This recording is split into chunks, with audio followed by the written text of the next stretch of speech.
It's taken me forever to get home. I'm trying to drive real slow to keep this aluminum from shifting around in the back of the truck.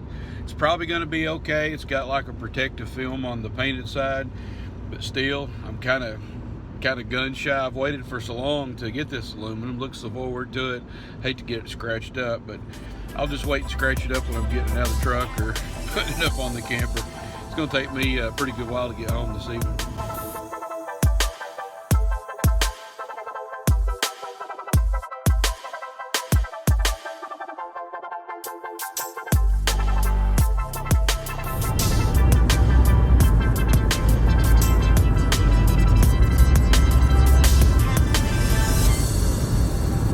Okay, I just got through putting 2 coats of the mix on here. 1 part polyurethane to 3 parts mineral spirits. Make sure you use the oil-based polyurethane and the oil-based mineral spirits. I actually put a first coat on yesterday and let it dry overnight. I put the second coat on right then. Actually, the second coat I did 1 part polyurethane to 2 parts mineral spirits. And we'll come back tomorrow and see how it looks. Basically, you just keep putting coats on there until it stops taking polyurethane. So if we come back tomorrow and it's kind of, you know, shiny on the outside, because I bought Simagloss, I'm looking at the can, it says clear Simagloss polyurethane. So if it's shiny on top, then we know we probably put enough. So that's the mix. Next step would be putting on the aluminum sheeting. Hey there. Now that the mix has been put on the camper, I can put the sheeting on now. I've actually already kind of jumped ahead a little bit. I went ahead and put 1 piece of sheeting on the front of the roof. This will actually be the second piece. I wanted to do the first one kind of as a trial run. And I'll have to tell you, as much as this aluminum sheeting costs, it's pretty intimidating whenever you make your first cut on it and you start putting it on the roof. But you got to do it. So anyway, my cabin or my camper is 62 inches wide from outside wall to outside wall.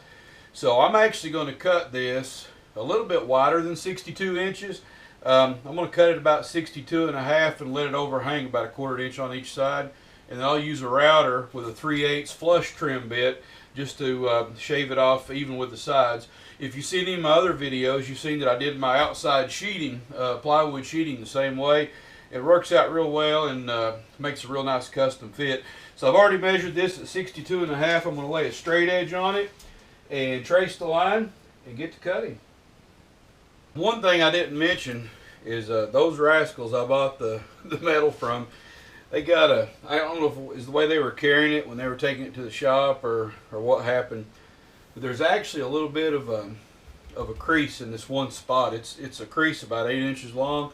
It's not real prominent, but it's there. I can see it. I know it. But what I ended up doing, I ended up using the creased part on the top of the roof. Nobody's going to be seeing that anyway. And the good part that I'm going to cut off down here, I'll save that and skin one of my doors with it or something. So actually I had a few pieces had a little bit of a crease in it, a little spot about that long. Again, it wasn't major. It's kind of, you know, I'll have to work around it, and I can work around it, but it's, you know, it's a little aggravating. So anyway, we'll just work around it.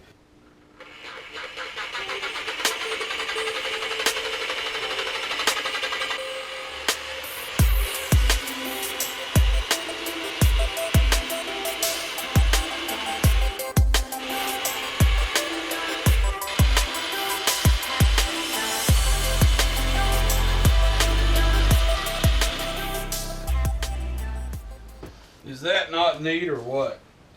That cuts a pretty smooth edge. I thought it might be sharp and jagged, but it's not. It's just super smooth. Even this, oh, this already has one little crease in it right there. Still, I still hate handling it because I'm afraid I'm going to crease it a little bit more. But like I said, that's going to go on the roof. You shouldn't be able to see it. And I actually will have a solar panel on the front and the back, so it may actually be covered by a solar panel. We'll see.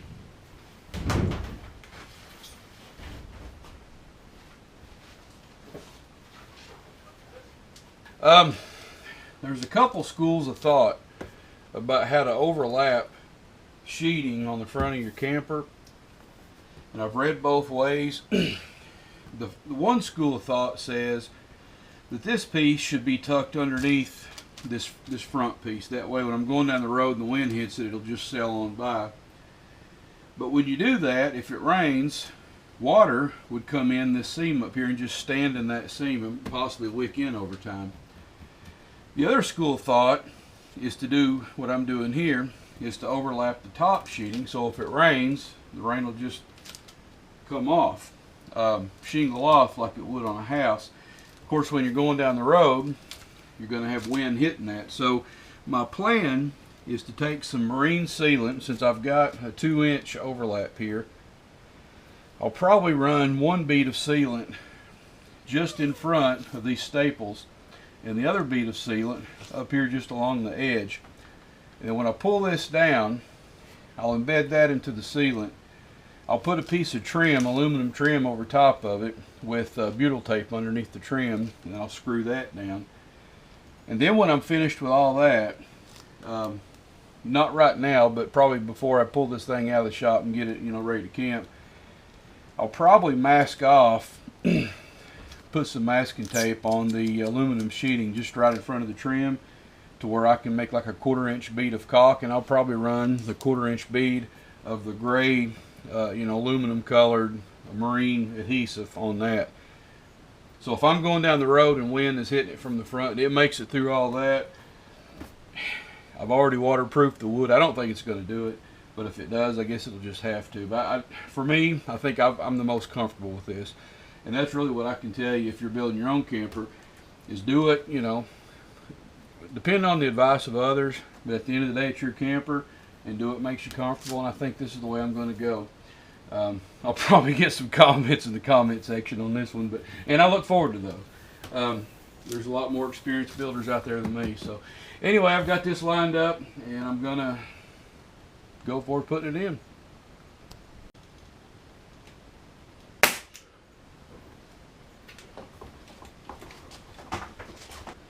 I just put a 1/4-inch crown staple on either side at the peak of the at the arch here on the metal.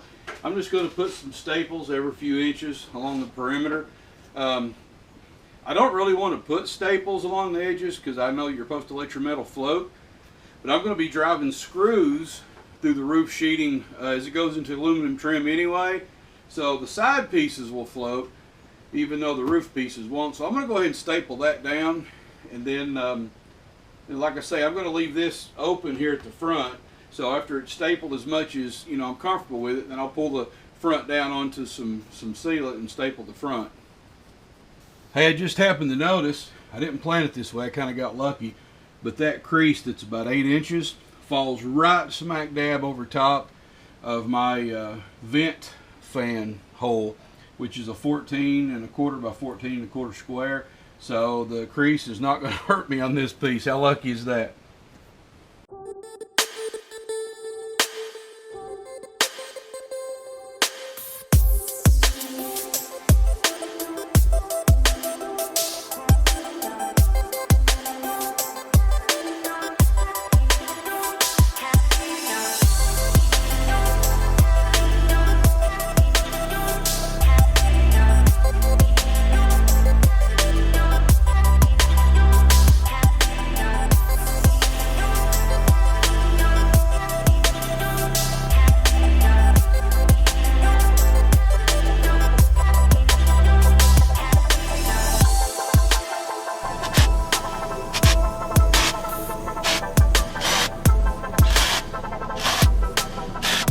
All right, first roof seam screwed down and looking good. And I do see a little squeeze out on the caulk over here, so putting down the masking tape may have been a real good idea. We'll see.